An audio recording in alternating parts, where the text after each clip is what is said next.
법안이 임천 숭수사의 주지가 되었는데 개당법회에서 지장원 계침 스님께 향을 올리니 자방이라는 승이 물었다.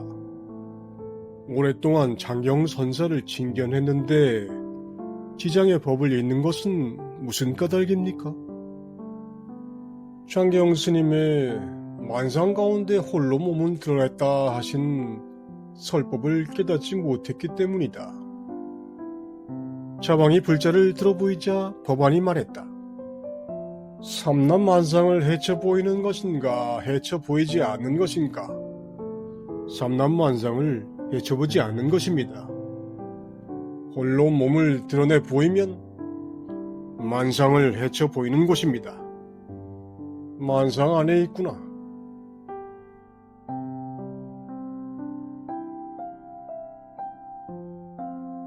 만상 가운데 홀로 몸을 드러내는 것을 모르면 만상도 볼 수 없습니다.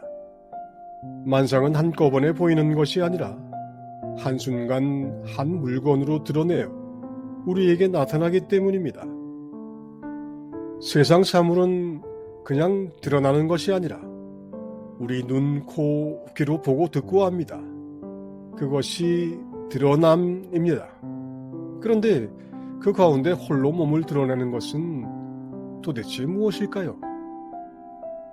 자방은 법안에게 안다는 듯 불자를 들어보입니다. 그러자 법안이 묻습니다. 만상을 헤쳐서 보이는 건가 아닌가? 자방은 답합니다. 헤쳐 보이는 것이 아니라 그냥 드러나지 않습니까?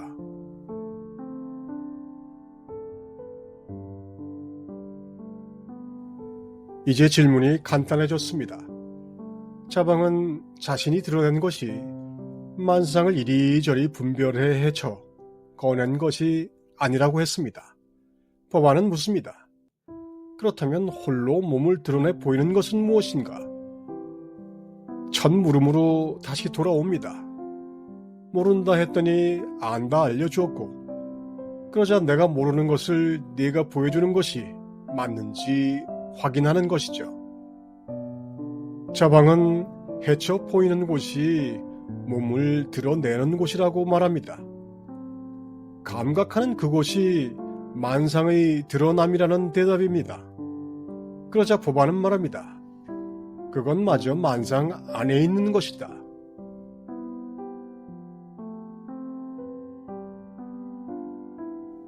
세존께서는 도솔천을 떠나기 전에 이미 왕궁에서 태어나셨고 모친의 뱃속에서 나오기 전에 세상 사람들을 이미 다 제도하시었다.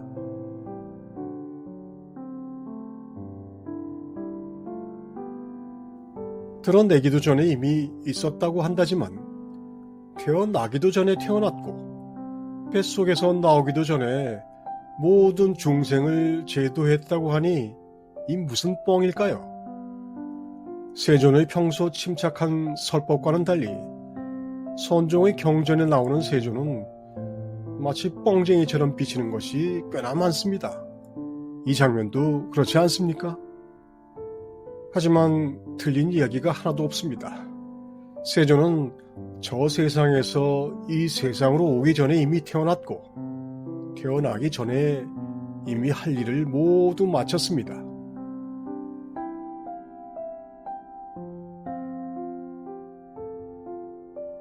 우리는 만상 가운데 홀로 몸을 드러내는 것을 알지만 홀로 몸을 드러내는 것을 비추는 배경에 대해서는 알지 못합니다. 점과 선이 만나 형상이 그려지는 것은 익히 알지만 그 점과 선이 그려지는 화폭의 맥락을 못 보는 것이죠. 어쩌면 당연히 그것은 보이지 않습니다. 드러내는 것과 드러나는 것은 사실상 같은 것이라 그 차이라는 것이 찰나에 생멸하는 바람의 접힘 같은 지극히 무상한 것이라 도무지 알아보지 못합니다.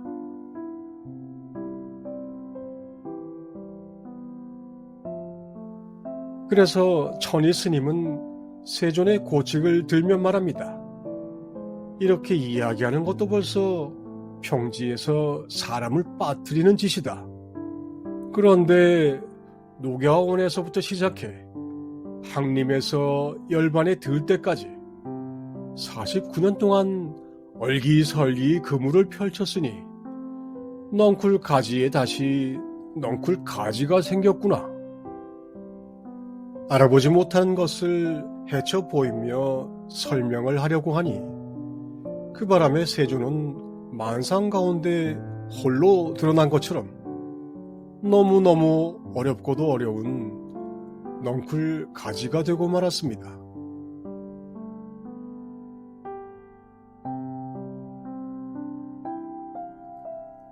한 스님이 혜청에게 물었다.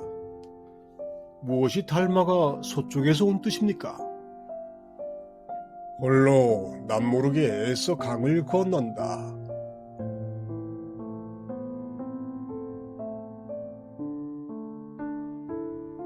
건너고 나서야 홀로인 줄 알았으니 싸고 나서야 먹은 게 억울하구나.